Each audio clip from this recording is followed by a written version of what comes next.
Noong Hulyo 24, 1992, habang ang isang malakas na bagyo ay nanala sa Pahilaga, ang ulan ay bumubuhos ng tila ibinubuhos mula sa dambuhalang balde sa isang liblib na rest house sa kabundukan ng Benguet. Dalawang mag-asawa na matagal ng magkakaibigan at turingan ay tunay na magkakapatid ang nagtungo roon upang magpalipas ng bakasyon. Sa loob ng rest house, na tuluyang nahiwalay sa labas ng mundo dahil sa sama ng panahon, ang apat ay masayang naginuman at nagwentuhan hanggang sa kalaliman ng gabi.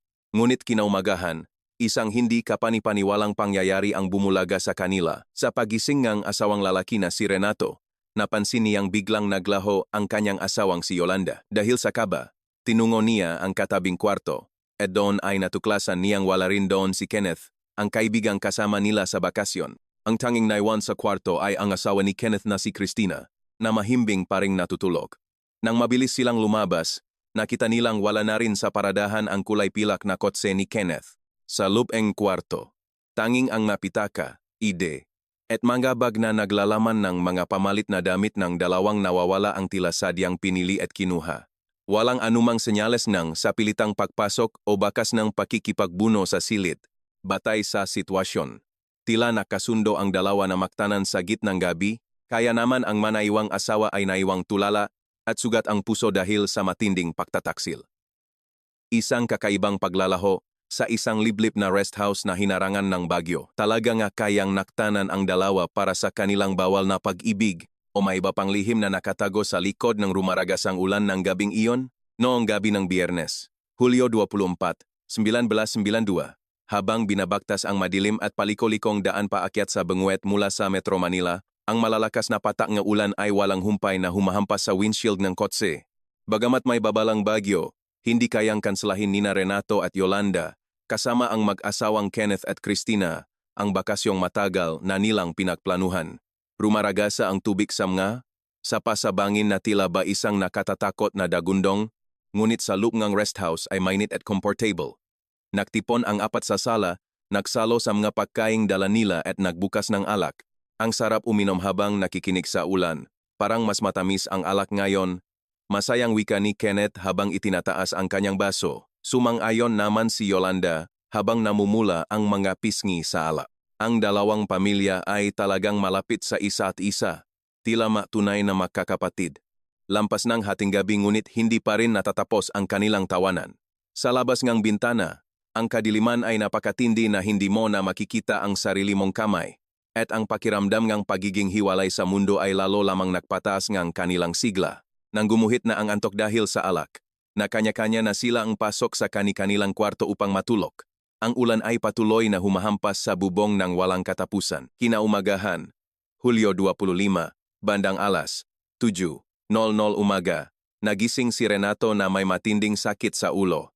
Ang maalinsangan at basang hangin ay pumuno sa silid. Tumayo siya upang uminom ng tubig, ngunit napansin niyang wala sa kanyang tabi ang asawang si Yolanda. Walang tao sa banyo o sa kusina. Kumatok siya sa pinto ng katabing kwarto. Kenneth, gising ka na ba? Bukas ang pinto. At sa loob ay nakita niya si Christina na mahimbing paring natutulog mag-isa. Nang gisingin niya ito at tanungin, tila wala rin itong kinalaman kung kailan umalis ang kanyang asawa. Sa tinding kaba, kahit walang payong ay naglakat ang dalawa patungo sa opisina ng katiwalang rest house. Sinabi ng katiwala na wala siyang narinig na tunog ng kotse na umalis ng maaga. Doon pa lamang napatingin ang dalawa sa paradahan. Wala rin ang pila na Toyota Corolla ni Kenneth. Dahil sa tindingang ulan, maging ang bakas ang gulong sa basang lupa ay tuluyang nabura. Mabilis silang bumalik sa kwarto upang tingnan ang magamit. Wala na ang mamahaling leather handbag ni Yolanda at ang pitaka ni Kenneth. Bukas ang cabinet at wala na rin ang kanilang mga travel bag na naglalaman ng mga damit. Sa ibabaw en lamesa, ang mga natirang pulutan at mga bakanteng boteng bir ay nakakalat pa rin. Tila ba sadyang binura ang bawat bakas ng dalawa, na para bang hindi sila kailanman naging bahagi ng gabing iyon. Sa labas, patuloy ang walang humpay na ulan, at ang sapa sa ibaba ay naging isang rumaragasang baha na may nakatatakot na lakas. Ang tanging tulay na naguugnay sa kanila sa kabihasan ay tila baguguho na sa tinding agos. Sa gitnang ng nakahiwalay na mundong ito, dalawang matatanda ang naglaho ng walang iniwang bakas. Bandang alas 11. ngumaga ng Hulyo 25, 1992, matapos makatanggap ng ulat, isang patrol car ng lokal na pulisya ang dumating sa gitna ng ulan. Ang daan patungo sa rest house ay makipot at punong putik, kaya't nahirapan ang sasakyan ng mga pulis na pumasok. Dalawang pulis na nakarengkot ang tumakbo patungo sa opisina ng katiwala habang tumatalsik ang maputik na tubig sa kanilang mga bota. Sina Renato at Cristina ay nakatayo sa ilalim ng silong. Basang-basa at maputla ang mga mukha, tila hindi na magawang mag-isip na sumilong ng maayos. Agad na naktungo ang mga pulis sa kwartong tinuluyan ng mga mag-asawa. Hindi nakakandado ang pinto. Pagkabukas nito, sumalubong ang amoy ng alak na humalo sa maalinsangang hangin. Patay ang ilaw sa sala, ngunit ang madilim na liwanag ng tanghali ay sapat na upang makita ang loop. Ang eksena sa loop ay tila isang masayang gabi na biglang naging bangungot. Ang kalahating botenakin, makabukas na botenach beer, at mga platong may mga natirang pagkain ay nakakalat sa lamesa. Nahanap ang mapulis nga, anumang bakas nga o sa pilitang pagdukot, ngunit wala silang nakita. Walang basak na baso, at ang mga kasangkapan ay nasa kanya-kanya paring maayos na lugar. Bahagyang nagatubili ang pulis na maglagay ng yellow line dahil ang lugar ay mukhang napakatahimik para maging eksena ang isang krimen. Nagsimulang mag-imbestiga nang masinsinan ang hepe nga pulis. Hindi lamang ang matao ang nawala. Nang buksan ang cabinet, ang nga damit at bag nina Renato at Cristina ay naroon pa. Ngunit ang nagamit nina Yolanda at Kenneth ay malinis na nawala. Ang makeup kit ni Yolanda na laging nasa ibabaw and drawer, at ang mamahaling relo na laging suot ni Kenneth ay wala rin. Malinaw na dala rin nila ang kanilang nga pitaka, ID, EDPRA. May nawala ba sa inyong mga mahahalagang gamit? Tanong ng pulis. Umiling si Renato. Ang kanyang sariling pitaka at pera ay naroon pa sa ibabaw ng lamesa. Tanging ang mga gamit lamang ng dalawang nawawala ang sadyang kinuha. Lumabas ang mga pulis upang maganap sa paligid. Ang pinakamahalagang ebidensya ay ang sasakyan. Bakante ang paradahan ng rest house. Ang pilak na Toyota Corolla ni Kenneth ay naglaho. Sinubukan ng makulis na hanapan ng bakas ng gulong gamit ang kanilang flashlight, ngunit sa kasamaang palad, ang magdamag na buhos ngang ulan ay tuluyang nagbura sa lahat ng posibleng ebidensya. Ang maputik na daan ay napakalambot kaya walang malinaw na bakas ngang pa, at ang kalsada patungo sa highway ay baha ng putik, kaya hindi malaman kung saang direksyon naktungo ang sasayan. Ipinagpatuloy ang pagtatanong sa katiwala ng rest house. Umiling ito ng may pag-alala. Napakalakas po ang ulan kagabi, parang ibinubuhos mula sa balde, at ang ingayng sapa ay napakatindi. May kasama pang kulog, kaya kahit may sumigaw sa tabi mo o may umalis na sasakyan, imposibleng may makarinig. Ang iba pang mangga baka sa paligid ay wala ring naitulong. Walang nakakita at walang pisikal na ebidensya. Ang tanging natira ay ang mga sitwasyong nagpapakita na kusang nagampake ang dalawa at umalis. Sa mukhang mga pulis ay unti-unting nabuo ang isang konklusyon. Kung ito ay kasong pagdukot o pagnanakaw, walang dahilan para piliin lamang ang sasakyan at mga personal na gamit ng dalawa. Bukod dito, walang bakas ngang sa pilitang pagpasok. Ang lahat ngang bintana ay nakakandado mula sa loob, at ang pinto ay walang sira. Ibig sabihin, ang lumabas ay isang taong may hawak ngang susi o may alam sa loob ngang bahay. Bandang alas 2:00 ngang hapon, lalong lumakas ang ulan. Dalawang may asawang matatanda ang umalis at iniwan ang kani-kanilang kapareha. Dala ang kanilang mga mahahalagang gamit at kotse. Ang direksyong itinuturo ng katotohanan ito ay isa lamang. Mas matimbang ang teorya ng kusang pagpapakalayo o pagtatanan kaysa sa isang krimen o aksidente. Sina Renato at Cristina, na naiwan, ay hindi makapaniwala at paulit-ulit na tinatawagan ang mga cellphone ng kanilang mag-aasawa. Ngunit ang tanging sumasagot ay ang mechanical na boses na nagsasabing cannot be reached. Ang investigasyon ay mabilis na natuan sa pag-alam sa relasyon ng dalawa at kung bakit pinili nilang maglaho ng gabing iyon. Nagsimula ang pulisyang malawak na pagtatanong sa mga taong nakakakilala kina Yolanda at Kenneth. Sa panlabas, ang dalawang pamilya ay tilam nga huwarang kapitbahay sa kanilang subdivision sa Antipolo, Rizal. Ngunit habang unti-unting hinuhubaran ang kanilang nakaraan, ang kanilang relasyon ay nagpakita ngang isang kakaibang lapit na lumalagpas sa karaniwang makapitbahay. Si Yolanda ay kilala bilang isang mapagmahal na ina at masayahing kapitbahay. 2 taon ang nakalipas, Kinumbinsi niya ang asawang si Renato na lumipat sa Antipolo kahit wala silang kamag-anak doon. Noong una ay tumutol si Renato dahil aabutin siyang higit sa 1 oras sa pagbiyahe papunta sa kanyang opisina sa Maynila, ngunit hindi niya natanggihan ang pakiusap ng asawa. Ginamit ni Yolanda na dahilan ang magandang kapaligiran para sa paglaki ng kanilang anak at ang sariwang hangin sa kabundukan. Ngunit sa hindi inaasahang pagkakataon, ang katabing-katabing bahay na kanilang nilipatan ay pagmamay-ari pa lang ng mag-asawang Kenneth at Christina. Si Kenneth naman ay kilala rin bilang isang mabait, maalaga, at responsableng ama. Ang ugnayan ng dalawang pamilya ay mabilis na lumalim mula pa sa unang araw ng kanilang paglipat. Mas pinili ni Yolanda na makisalamuha sa pamilya ni Kenneth kaysa sa ibang maina sa subdivision. Sa ilalim nga, dahilan na magkasama nilang palalaking magkasabay ang kanilang na anak, halos araw-araw ay pumupunta si Yolanda sa bahay ni Kenneth. Kahit sa mga oras na nasa paaralan ang mga bata, madalas silang makitang makasamang namimili o nakakape sa mall. Tuwing weekend, madalas silang mag-camping o maghanap ng magabagong kainan ng makakasama. Para sa ibang mga kapitbahay, ang dalawang pamilya ay tila isang pamilya na naging huwaran ng marami, ngunit may ilan din na nakapansin ng kakaibang kilos sa kanila. Napakalapit pong dalawang pamilyang iyan, minsan ay nakalilito na kung sino talaga ang tunay na mag-asawa. Ang mga lalaki ay parang magkapatid, at ang mga babae naman ay tila mag-ate. Pero kung titingnan mong mabuti, may kakaibang tensyon sa pagitan nila, ayon sa testimonya ng isang kapitbahay na nagbigay daan sa hinalang ng mga pulis. Ang mga litratong nakuha ng pulisya mula sa kamakailang album ng dalawang pamilya ay nagpapakita ng kanilang mga nakangiting mukha. Marami sa mga ito ay mga kuha sa mga pribadong okasyon, kung saan makikitang nakaakbay sila sa isa't isa, o sinusubuan ng pagkain ang bawat isa mga kilos na nagpapakita ng kawalan ng pader sa pagitan nila na sa ibang pananaw ay malinaw, na paglampas sa hangganan ng pagiging magkaibigan. Ayon naman sa mga katrabaho ni Kenneth, napansin nilang madalas itong nagiging masigla tuwing sasapit ang weekend dahil sa mga bakasyon at bigla ring naging mapag-ayos sa kanyang sarili. Ang lahat ng mga impormasyong ito ay nagbuong isang malinaw na larawan sa isip ng mga pulis.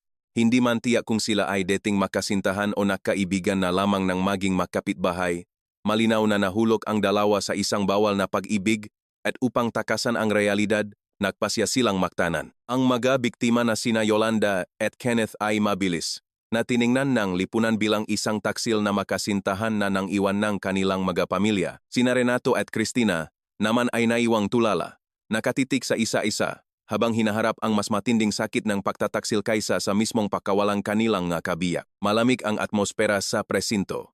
Isang linggo matapos ang insidente, pansamantalang isinara ng pulisya ang kaso bilang pagalis ng kusa at hindi bilang isang krimen. Ayon sa hepe, 99% ang posibilidad na ang dalawang matatanda ay kusang nagpakalayo-layo. Walang kahit isang ebidensyang pagdukot, walang bakas ng dugo, walang palatandaan ng pakikipaglaban, at walang sira sa mapinto o bintana.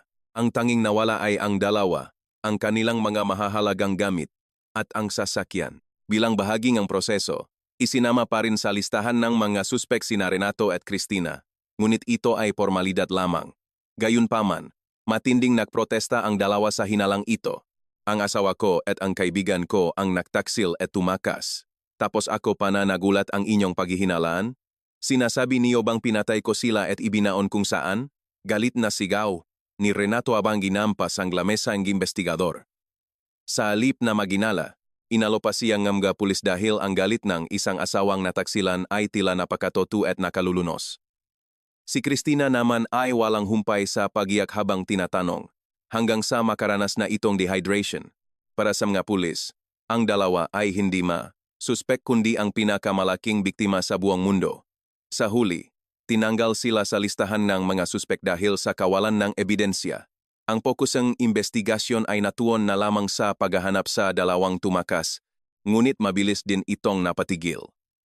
Ipinaso ang plakang ng kotse ni Kenneth sa pambansang sistema ng paghahanaan ng sasakyan, ngunit walang anumang CCTV o huli sa traffic violation ang nakpakita sa sasakyan.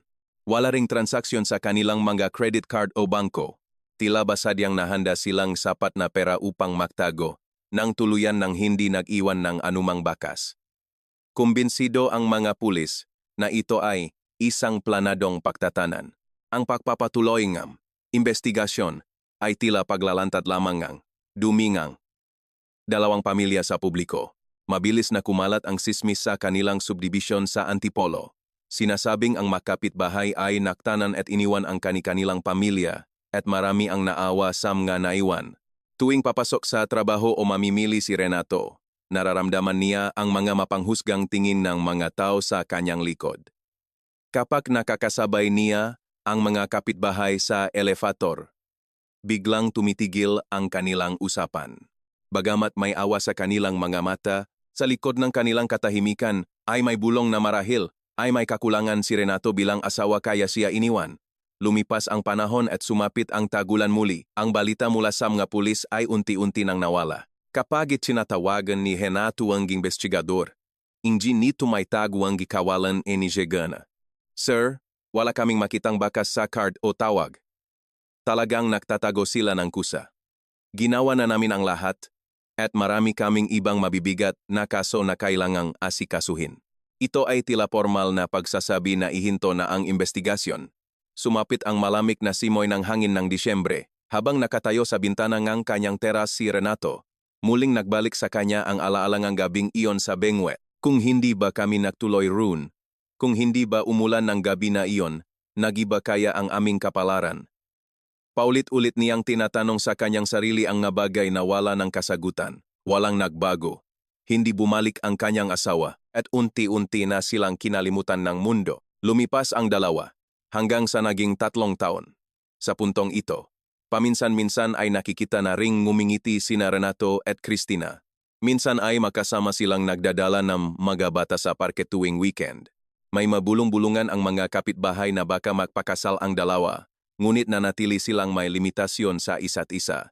Hindi mabatid kung ito ay dahil sa tindingang konsensya o dahil sa pag-asang may babalik pa. Ang tiyak lamang ay naging mahalaga sila sa buhay ng isa't isa. Tila dalawang sugatang, hayop na dilaan ang sugat ng bawat isa upang makayanan ang bawat araw. Noong huling bahagi ng 1995, naging matindi ang taktuyot sa bansa. Ang kasong pagkawala sa Benguet ay tuluyan ng nabura sa alaala ng mga tao. Maging si Renato ay tila malabo na ring maalala ang mukha ng kanyang asawa. Ngunit ang katotohanan ay unti-unting sumisibol mula sa kailaliman ng lupa. Ang 3 taon ay napakaikli upang ibaon ang katotohanan at ang mapayapang buhay na binuo nina Renato at Cristina ay malapit ng mabasag ng tuluyan. Noong Oktubre 14, 1995, bandang alas 2:00 hapon. Si Mang Tomas, isang veteranong mangungguhang nga ligaw na kabute at halaman sa gubat, ay naglalakad sa isang liblib at mapanganib na bahagi ng bundok. Ang kanyang tinatahak ay isang matarik na dalisdis na may layong 4 na kilometro mula sa rest house kung saan naganap ang pagkawala 3 taon na ang nakararaan. Ang anggulong dalisdis ay halos 70 degrees. Isang bangin na kahit maligaw na hayop ay nahihirapang dumaan. Ngunit para sa mga tulad ni Mang Tomas, ito ang pinakamagandang lugar upang makahanap ng mga bihirang halaman sa gubat. Nagtali siya ang lubid sa kanyang baywang at dahan-dahang bumaba sa bangin habang hinahawi ang mga makasoy na halaman. Ang tanging naririnig niya ay ang kaluskos ng tuyong dahon at ang pagulong ng maliliit na bato sa ibaba. Nang makarating siya sa gitnang bahaging bangin, napako ang kanyang tingin sa isang bagay sa gitnang makapal na damuhan. Sa pagitan ng magumagapang na baging, may isang kakaibang kinang ng bakal ang sumasalamin sa sikat ng araw. Noong una ay akala niya ay itinapon lamang na refrigerator o basura. Ngunit nang lumapit siya, malinaw na hugis ng isang sasakyan ang kanyang nakita. Ang sasakyan ay kalawangin na at halos balot ng baging. Tila ba naging bahagi na itong gubat? Hinawi ni Mang Tomas ang mga baging gamit ang kanyang kamay. Isang kulay pila na sedan. Ang bumper sa harap ay nayupi ng husto dahil sa pagkakauntok sa malaking bato at ang mga bintana ay balot ng makapal na alikabok at lupa. Kaya hindi makita ang loob. Bakit may sasakyan sa ganitong lugar?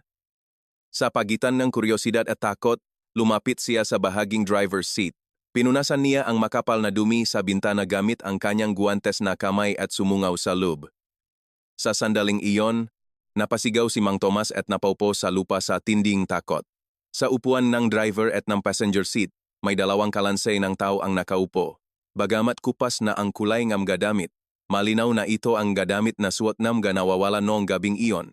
Tila nawalan ngang lakas si Mang Tomas. Gumapang siya pabalik sa itaas ng bundok at agad na nakulat sa mga pulis. Pakalipas nga alas, 4:00 nga hapon, ang tahimik na kabundukan ay napuno ngang tunong nga sirena. Dumating ang nga investigador at ang forensic team sa lugar. Dahil ang eksena ay hindi makikita mula sa kalsada, napakahirap lapitan nito kung walang lubid at crane. Hinarangan ng pulisya ang kalsada at naghanda ng malaking crane upang iangat ang sasakyan. Nang makuha nga pulis ang plakang sasakyan, agad nilang ipinasok ito sa kanilang radyo. Teka muna, Chief. Ang sasakyang ito ay ang hinahanap natin sa kaso ng pagkawala sa Benguet 3 taon na ang nakalipas. Ito ang Toyota Corolla ni Kenneth. Nagbago ang ekspresyon sa mukha ng mga pulis. Ang sasakyang itinuring nilang ginamit sa paktatanan ay 3 taon na palang nakabaon sa malamig na ilalim ng bangin. Hindi sila tumakas.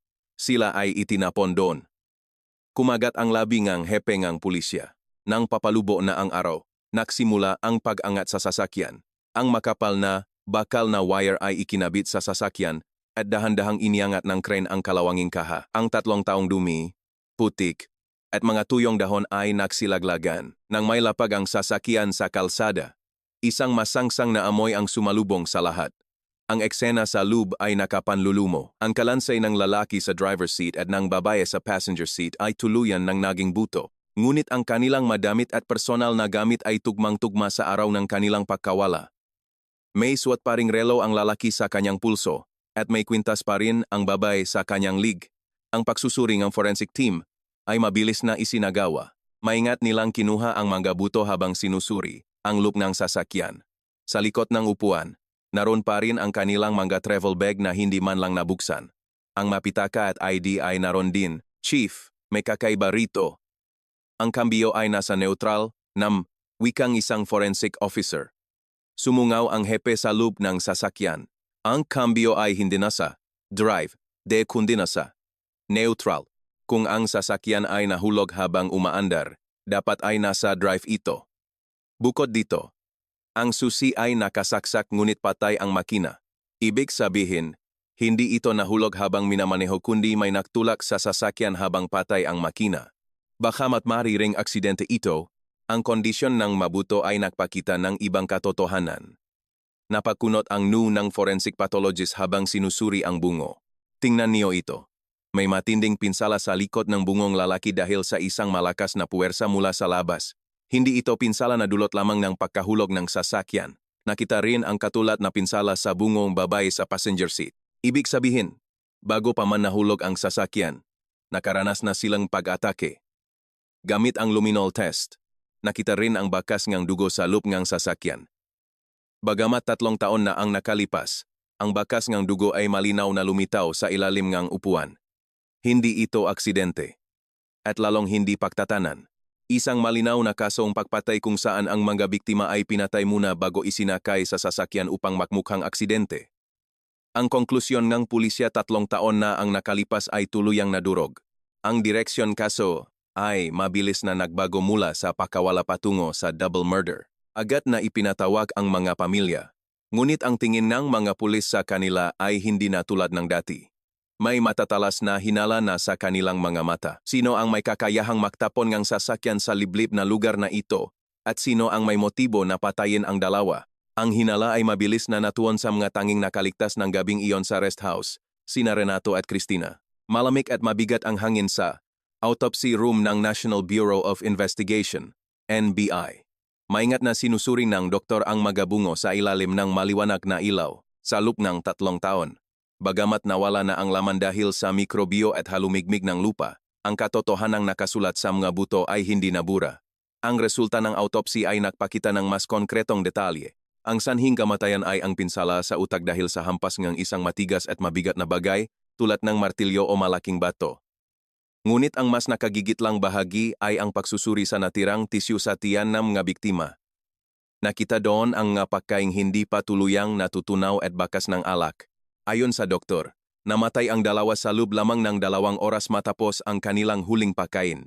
Nang makuhang hepe ang ulat na ito, nakaramdam siyang kilabot. Ayon sa testimonya ni Renato at Cristina, uminom sila hanggang alas 12 ngang hating gabi at nang magising, sila ngang alas 7:00 umaga ay wala na ang dalawa. Ibig sabihin, ang mga biktima ay hindi umalis kinaumagahan kundi pinatay sa mismong oras na matapos ang inuman o pagkapasok pa lamang sa kwarto. Ang oras ng kamatayan ay sa pagitan ng alas 12:00 hating gabi hanggang alas 2:00. Madaling araw ang oras kung kailan pinakamalakas ang buhos ng ulan ng bagyo. Ang sabi nila ay wala na silang nahanap pagising nila. Isang malaking kasinungalingan. Pinatay sila ng gabing iyon sa loop mismong rest house. Bulong ng hepe sa kanyang ngatauhan. Ang lahat ng alibi ay naglaho. Walang ibang tao sa rest house kundi sina Renato at Cristina, bukod sa dalawang biktima. Ang mataong inalo bilang, mga biktima 3 taon na ang nakalipas, ay sila na ngayon ang pangunahing suspek. Agad na binuo muli ang investigasyon upang busisiin ang buhay ng dalawa sa nakalipas na 3 taon. Ang kanilang matransaksyon sa bangko, tawag sa telepono, at mga pahayag ng kapitbahay ay muling sinuri. Ang pinakanakagigitlang katotohanan ay ang kanilang relasyon matapos ang insidente. Lumampas na sila sa simpleng pagbabahagi ng lungkot. Namumuhay na sila bilang mag-asawa at magkasamang nag-aalaga sa kanilang maanak. Para sa marami, ito ay isang magandang simula matapos ang isang trahedya. Ngunit para sa mga investigador, ito ay patunay ngang ugnayang ng dalawang makasabwat. Ang nga makakasabwat sa krimen ay may kakaibang psikolohiya na hindi kailanman makanulo sa isa't isa upang maprotektahan ang kanilang lihim. Ayon sa pagsusuri ng isang criminal profiler, ngunit kulang pa rin sila sa direktang ebidensya. Ang ginamit na pamalo ay hindi nahanap at ang eksenang krimen sa rest house ay nabago na paglipas ng 3 taon. Ang tanging hawak nila ay ang sasakyan at ang mga labi ng biktima. Muling nagtungo ang mga pulis sa bangin kung saan nahanap ang sasakyan upang magsagawa ang simulation. Mula sa rest house hanggang sa bangin ay may layong 4 na kilometro ngang maputik at madulas na daan. Kung itutulak ang sasakyan sa bangin, kakailanganin ang lakas ng isang malakas na lalaki kung ito ay nasa neutral. Ngunit para sa isang babae ay halos imposible ito. Ngunit kung nagtulungan ang dalawa, mas madali itong magagawa. Ang kawalan ng bakas ng gulong ay hindi lamang dahil sa ulan kundi dahil direktang dinala ang sasakyan mula sa sementadong daan patungo sa gilid ng bangin. Noong Oktubre 20, 1995, ipinatawag na pulisya sina Renato at Cristina para sa isang interogasyon. Ang dahilan ay upang magbigay ng karagdagang pahayag dahil sa pagkakatuklas ng mga labi, ngunit sa katotohanan ay isa na itong pagtatanong sa mga suspek. Makasama silang dumating gamit ang isang sasakyan. Si Renato ay mukhang mas malusog kaysa noong 3 taon na ang nakalipas, ngunit ang kanyang mamata ay punong kaba. Si Cristina naman ay nanatiling tahimik ngunit bakas ang matinding tensyon sa kanyang mukha. Pinahiwalay sila ng kwarto upang gamitin ang taktika ng prisoner's dilemma ang paghaharap ng magkaibang pahayag upang mabasag ang kanilang depensa. Sa unang kwarto, hinarapin ni isang veteranong investigador si Renato. Hindi siya nagmamadali. Dahan-dahan niyang inilatag sa ibabaw ng lamesa ang mga larawan mula sa bangin. Ang nayuping sasakyan, ang bungong ng kanyang asawa, at ang pinsala sa likod nito. Sa tuwing titingnan ni Renato ang mga larawan, napapansin ng pulis ang bahagyang pangingining ng kanyang nga mata. Renato, may gusto akong itanong na hindi namin naitanong noon. Napakalakas ng ulan ng gabing iyon. Diba? Opo, halos hindi mo makita ang daan. Dahil sa lakas ng ulan, napakaingay ng paligid may kulok pa. Kaya wala kayong narinig na tunog ng sasakyan. Opo, wala po kaming narinig. Ngunit ang resultang NBI ay napakakakaiba. Wika ng pulis habang inilalagay ang ulat ng autopsy sa lamesa. Hindi po sila umalis kinaumagahan. Pinatay sila ng gabing iyon matapos uminom. Ang pagkain sa kanilang tiyan ay hindi pa natutunaw. Naglaho ang kulay sa mukha ni Renato. Umiwas siyang tingin at lumunok ng laway. Paano pong nangyari iyon? Sigurado po akong wala na sila kinaumagahan. Dahil pinatay sila sa madaling araw kaya wala na sila kinaumagahan. Ang ibig kong sabihin, hindi sila kusang umalis kundi may pumatay sa kanila at nagtapon sa kanila. Renato, sarado ang mapintong rest house ng gabing iyon. Walang ibang tao sa labas. Ibig sabihin, ang pumatay ay nasa loop. Bukod sa dalawang biktima, kayo lang ni Cristina ang natira doon. Ano ang masasabi mo rito? Tumahimik si Renato.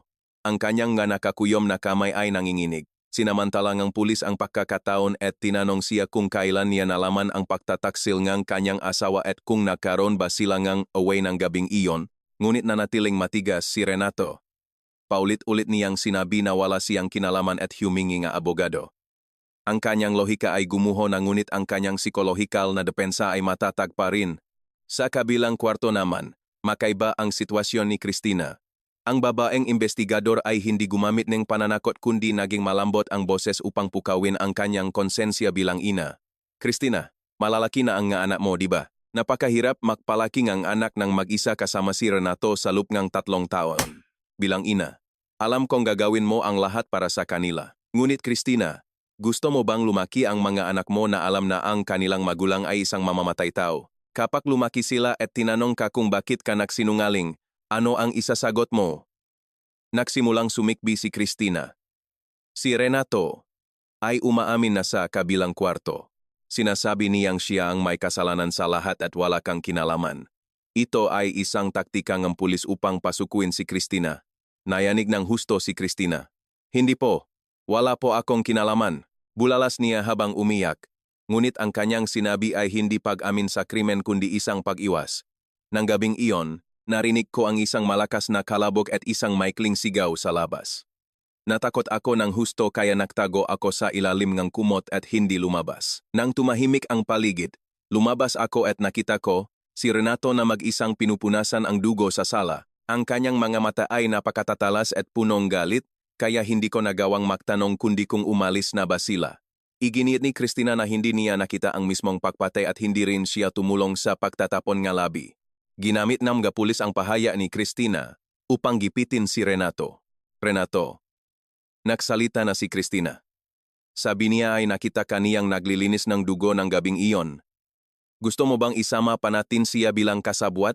Tumingala si Renato sa kisame ng may kawalan ng pag-asa, may galit at pagsuko sa kanyang nga mata. Iyon ba ang sinabi niya? Pagkatapos ang mahabang katahimikan, tumingin siya ng diretso sa investigador. Tama po kayo. Ako ang pumatay sa kanila. Ginawa ko ito ng mag-isa. Walang kinalaman si Cristina. Nagtatago lamang siya sa kwarto dahil matatakutin siya kaya wala siyang nakita. Bagamat magkaiba ang ilang detalye sa kanilang pahayag, pareho nilang itinuturo na si Renato ang nag-iisang may sala, tila ba pinoprotektahan niya si Cristina dahil ito ang nag-aalaga sa mga bata. Nagpasya ang pulisya na dalhin ang dalawa sa mismong rest house sa Benguet upang magsagawa ang reenactment. Ang langit ng gabing iyon ay madilim din tulad ng nangyari 3 taon na ang nakalipas. Maraming mamamahayag at miron ang nagtipon sa paligid dahil ang balita, negi pagtatanan ay naging. Isang kaso negi pagpatay dahil sa pagtataksil, hawak ang isang pekeng martilyo. Ipinakita ni Renato kung paano niya pinatay ang dalawa. Ngunit sa bahagi kung saan isasakay ang mga labi sa sasakyan, nahirapan siya. Ang pagbubuhat ng isang mabigat na manekwin ng lalaki sa madulas na lupa ay hindi madali para sa isang tao lamang. Ilang beses siyang muntik ng matumba. Sa sandaling iyon, si Cristina na nakatayo sa gilid ay bahagyang kumilos na tila tutulong ngunit agad siyang pinigil ng pulis. Ang maliit na kilos na iyon ay nagpakitang mas malalim na hinala sa mga matang maimbestigador na makasama nilang binuhat ang mga labi ng gabing iyon. Natuon ang pansin ng pulisya sa tunay na motibo ng pagpatay. Ang pagpatay dahil lamang sa biglang galit ay tila hindi sapat upang ipaliwanag ang tindi ng proteksyon ni Renato kay Cristina. Sa huli, nahanap ng pulisya ang pinakamalaking dahilan na nagtulak sa pagpatay, isang lihim na sumira sa 2 pamilya. Inilapag ng investigador ang isang larawan ng 8 taong gulang na anak ni Renato. Renato, lumabas na ang resulta na DNA test. Hindi mo siya tunay na anak. Anak siya, niya namatay na si Kenneth. Yumuko si Renato at nagsimulang yumugyok ang kanyang mga balikat sa tindiing niyayak. Ang lihim na 3 taon niyang itinago sa kanyang puso ay tuluyang nalantad sa mundo. Dito ay nabuo ang buong larawan kung bakit naging ganun karahas si Renato at kung bakit napilitang manahimik si Cristina. Noong umaga ng Oktubre 22, 1995, sa loob ng presinto, dahan-dahang isinalaysay ni Renato ang katotohanang naganap 3 taon na ang nakalipas. Ang resulta ng DNA test ang tuluyang nagpabagsak sa kanyang depensa. Ayon sa kanya, ang lahat ay nagsimula 1 buwan bago ang bakasyon, sa isang inuman sa Antipolo. Noong gabing iyon, lumabas sina Kenneth at Yolanda upang pumunta sa banyo. Kaya naiwan sina Renato at Cristina sa lamesa. Dahil lasing na si Cristina, tumingin ito kay Renato at sinabing, "Renato, talagang wala kang alam o nagbubulag-bulagan ka lang? May relasyon ang asawa mo at ang asawa ko, at ang anak na labis mong minamahal. Sigurado ka bang dugo, at laman mo siya?" Ang mga salitang iyon ay nagsilbing tinik sa puso ni Renato. Palihim siyang kumuhang ang hiblangang buhok ng kanyang anak at ipinasuri ito sa isang pribadong laboratorio sa Makati. Ang resulta ay 99.9% na hindi niya ito anak. Gumuho ang kanyang mundo. Ang batang 7 taon niyang inalagaan at minahal ay anak pala ng kaibigang kapitbahay na bumabati sa kanya araw-araw. Ngunit hindi siya agad nagpakita ng galit upang maprotektahan ang pamilya at ang bata. Nagpanggap siyang walang alam upang mapanatili ang kapayapaan hanggang sa sumapit ang bakasyon sa Benguet. Nang gabing iyon ng Hulyo 24, 1992, matapos uminom ng husto dahil sa sakit ng kalooban, naunang pumasok si Renato sa kwarto upang matulog. Bandang alas 1:00 madaling araw, nagising siya dahil sa uhaw. Patay ang ilaw sa sala ngunit may kaunting liwanag sa kusina. Pagkabukas niyang pinto, nakita niya si Yolanda na nakasandal sa balikat ni Kenneth habang nakahawak ito sa baywang ng kanyang asawa. Masaya silang nagtatawanan habang sinusubuan ang isa't isa. Ang eksenang iyon ay tila huling mitsa na sumira sa kanyang katinuan. Naisip niya ang kanyang anak at kung paano siya ginawang tangang dalawa. Kinuha niya ang isang malaking martilyo sa toolbox malapit sa pinto at tinunggo ang dalawa. Ang ingay ng ulan ay naging tabing sa lahat ng ingay sa loob ng bahay. Ang sumunod na eksena ay tila isang malabong panaginip na punong rugo at katahimikan. Matapos ang krimen, dinala niya ang mga labi sa sasakyan at itinapon ito sa bangin bago bumalik sa rest house upang maglinis. Nang lumabas si Cristina mula sa kwarto na may maputlang mukha, tinanong lamang niya ito kung umalis na ba sila at sumagot siyang ng, "Oo." Ang hindi may paliwanag na katahimikan ni Cristina ay nagpakita na marahil ay nais din nitong mawala ang kanyang asawa at ang kalaguyo nito nang hindi nadidumihan ang sariling kamay. Gayunpaman, dahil sa kawalan ng ebidensya at sa patuloy na pag-ako ni Renato sa buong kasalanan upang may mag-alaga sa mga bata, hindi nagawang kasuhan ng pulisya si Cristina. Ang kanyang kasalanan ay nanatiling moral at hindi sakop ng batas. Noong unang bahagi nga, 1996, sumapit ang tag-araw sa bansa. Ang malamig na investigasyon at ang mainit na paglilitis sa korte ay unti-unti nang naging bahagi ng nakaraan. Si Renato ay hinatulan ng habambuhay na pagkabilanggo, reclusion perpetua, sa New Bilibid Prison sa Muntinlupa.